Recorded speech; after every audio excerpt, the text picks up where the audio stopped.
So friends, మీరు first time Tirupati వచ్చినప్పుడు family తోటి అసలు రూమ్ ఎలా తీసుకోవాలి, ఎక్కడ దొరుకుతాయి, ఎంత తక్కువ కాస్ట్లో దొరుకుతాయి, అసలు ఏంటి అనేది మొత్తం సమాచారం నేను చెప్తాను.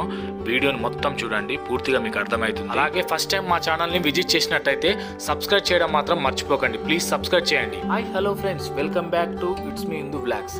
మేమైతే బాగున్నాం, మీరు కూడా బాగుండాలని మనస్ఫూర్తిగా కోరుకుంటున్నాం.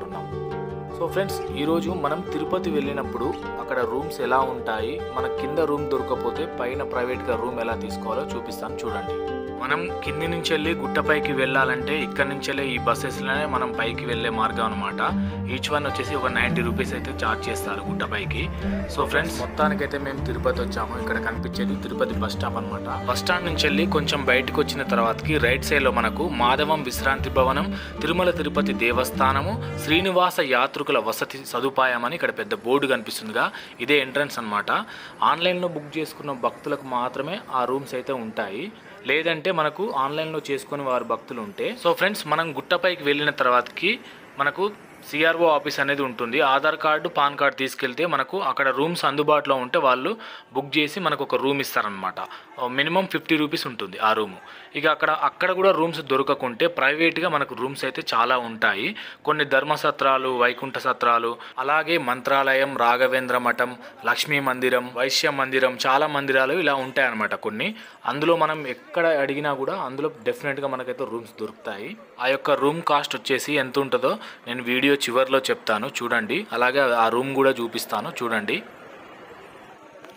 ఇక్కడ మనకు కనిపించే లొకేషన్ అయితే మొత్తం గుట్టపైన అనమాట. ఇప్పుడు మనం గుట్టపైకి వచ్చిన తర్వాతకి అక్కడ చిన్న ఒక బస్ స్టాప్ ఉంటుంది గుట్టపైన. బస్ స్టాండ్ నుంచి వెళ్ళి కొంచెం ముందుకు వెళ్ళిన తర్వాతకి మనకు ఉచిత దర్శనం, టికెట్ దర్శనం వెళ్ళే రోడ్డు మార్గం అనమాట ఇది. మనం దర్శనానికి వెళ్ళాలంటే ఇదే రోడ్డు మార్గం ద్వారా మనం వెళ్ళాల్సి వస్తుంది. అలాగే సర్వదర్శనం కూడా ఇదే అనమాట రోడ్ మ్యాప్. ఇక్కడ మనకు కనిపించేది ఎస్వి మ్యూజియం అనమాట. మనం ముందుగల్లా టికెట్ ఆన్లైన్లో బుక్ చేసుకుంటే ఈ ఎస్వి మ్యూజియంకి ఆపోజిట్లో ఒక గేట్ ఉంటుంది. ఆ గేట్ ద్వారా మనం దర్శనానికి డైరెక్ట్ వెళ్ళిపోవచ్చు. లేదంటే మనం దర్శనానికి టికెట్ తీసుకోకుంటే సర్వదర్శనం ద్వారా వెళ్ళాలంటే ఇక్కడ కనిపించే రోడ్డు ద్వారానే మనం ముందుకు వెళ్తే సర్వదర్శనం ద్వారా మనం వెళ్ళొచ్చు. అక్కడ మనకు సర్వదర్శనంలో లైన్ కట్టి నడుచుకుంటూ వెళ్ళిన తర్వాతకి లైన్లో మనకైతే టోకెన్ ఇస్తారు. ఆ టోకెన్ ఏంటంటే ఉచిత దర్శనం చేసుకునేటానికి టోకెన్ అనమాట. అది మనం ఆ టోకెన్ తీసుకొని దాని మీద టైం ఇస్తారు మనకు.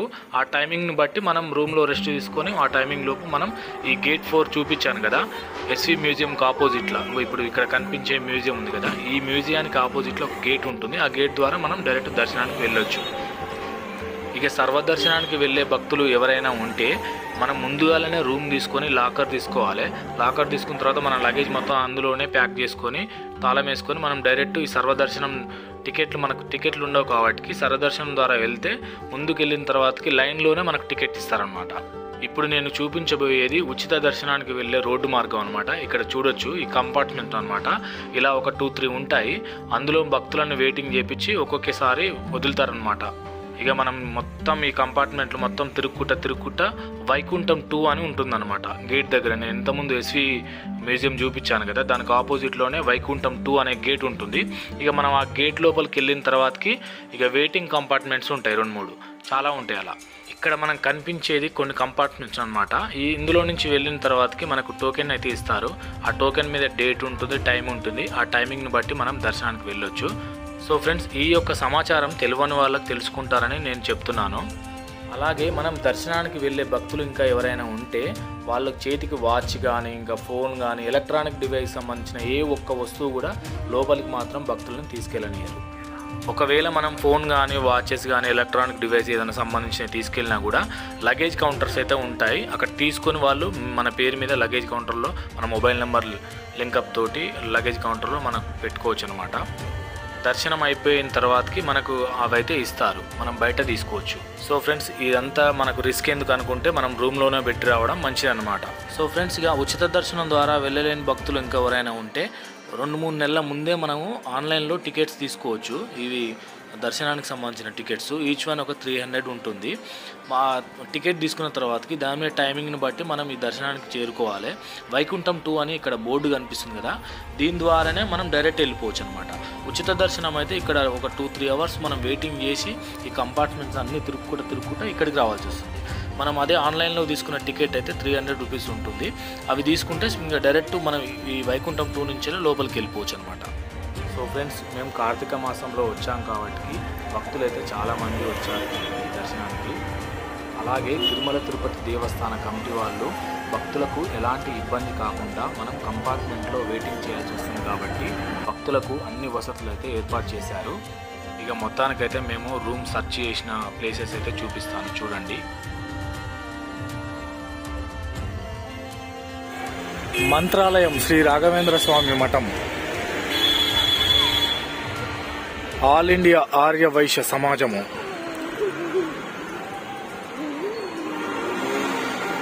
అలాగే నేనైతే చాలా వెతికాము. భక్తులు ఎవరైనా ముందుగాలా వచ్చేవారు ఉంటే ముందుగానే 2-3 మంత్స్ ముందే బుక్ చేసుకోండి, చాలా మంచిది. లేదంటే పైకి వచ్చిన తర్వాతగా కొంచెం ఇబ్బంది పడాల్సి వస్తుంది. మేము రూమ్ కోసం ఎలా సెర్చ్ చేసామో చూడండి. సో ఫ్రెండ్స్, మొత్తానికైతే గుట్టపైకి వచ్చిన తర్వాతకి గుట్టపైన ఉన్నటువంటి బస్ స్టాప్ నుంచి వెళ్ళి కొంచెం ముందు ఇక్కడ సత్రాలు ఉంటాయి, వివిధ మందిరాలు దానికి సంబంధించిన సత్రాలు ఉంటాయి. అక్కడ ప్రైవేట్గా అయితే రూమ్స్ అయితే మనకి ఇస్తారు. రూమ్స్ వద్దనుకుంటే ఇక్కడ ప్లేసెస్ ఉంటాయి కింద 50 రూపీస్ 100 రూపీస్ ఇస్తే ఫర్ బెడ్ ఇచ్చి ఒక బ్లాంకెట్ ఇస్తారు. ఇప్పుడైతే మేమైతే రూమ్ తీసుకున్నాము, లోపల చూపిస్తాను చూడండి ఎలా ఉంటుందో. సో ఫ్రెండ్స్, నేనైతే ఇంతకుముందు బయట చూపించాను కదా మంత్రాలయం, రాఘవేంద్ర మఠం, వైశ్య మఠం, వైకుంఠ మఠం అని. ఇది లక్ష్మీ మందిరం సంబంధించిన టెంపుల్, పైన టెంపుల్ ఉంటుంది. ఒక కింద అయితే మొత్తం రూమ్స్ అయితే ఉన్నాయి మనకు. అనుకోకుండా కొంతమంది భక్తులు వస్తుంటారు కదా, వాళ్ళ కోసం అయితే ఈ రూమ్స్ అయితే మనకు దొరుకుతాయి. రూమ్ అయితే మినిమం కాస్ట్ వచ్చేసి ఎంత ఉంటుందో కామెంట్ సెక్షన్లో కామెంట్ చేయండి, లేదంటే వీడియో చివరి వరకు చూడండి, నేను చివరిలో చెప్తాను ఈ రూమ్ కాస్ట్ ఎంతనో. ఈ రూమ్స్ వద్దనుకుంటే ఈ మందిరం వాళ్ళని కొంచెం రిక్వెస్ట్ చేస్తే బయట మొత్తం గ్రౌండ్ ఉంటుంది, ఆ గ్రౌండ్లో చిన్న చిన్న బెడ్స్ అయితే ఉంటాయి. ఫర్ డే 100 రూపీస్ ఇస్తే 150 రూపీస్ ఇస్తే మనకు ఒక బెడ్ ఒక బ్లాంకెట్ ఇస్తారు, కింద పడుకునేది ఉంటుంది. సో ఫ్రెండ్స్, మీరు అనుకోకుండా తిరుపతి వచ్చినప్పుడు కానీ బుకింగ్ లేకుండా, రూమ్స్ బుకింగ్ లేకుండా ఇక్కడ తిరుపతికి వస్తే నేను చెప్పిన ప్లేస్లలో చూడండి, బయట నేను చూపించాను కదా ఇంతకుముందు, ఆ ప్లేస్లలో సెర్చ్ చేయండి, డెఫినెట్గా రూమ్స్ అయితే దొరుకుతాయి. సో రూమ్స్ వద్దనుకుంటే కింద గ్రౌండ్ ఫ్లోర్లో ఉంటాయి, బెడ్స్ ఇస్తారు. 100 రూపీస్ 150 అట్లా ఇస్తే మనకు రూమ్స్ ఇస్తారు. ఫర్ నైట్ ఉండొచ్చు, 1 డే ఉండొచ్చు.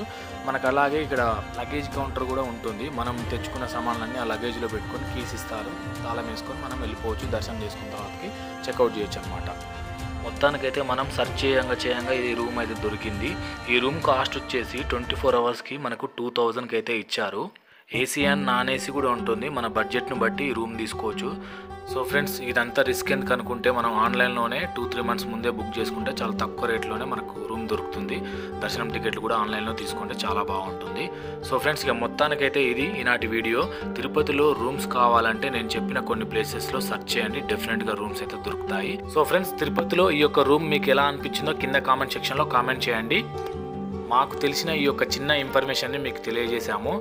అలాగే మా యొక్క ఇట్స్ మీ హిందూ యూట్యూబ్ ఛానల్ని సబ్స్క్రైబ్ చేసి సపోర్ట్ చేయడం మర్చిపోకండి.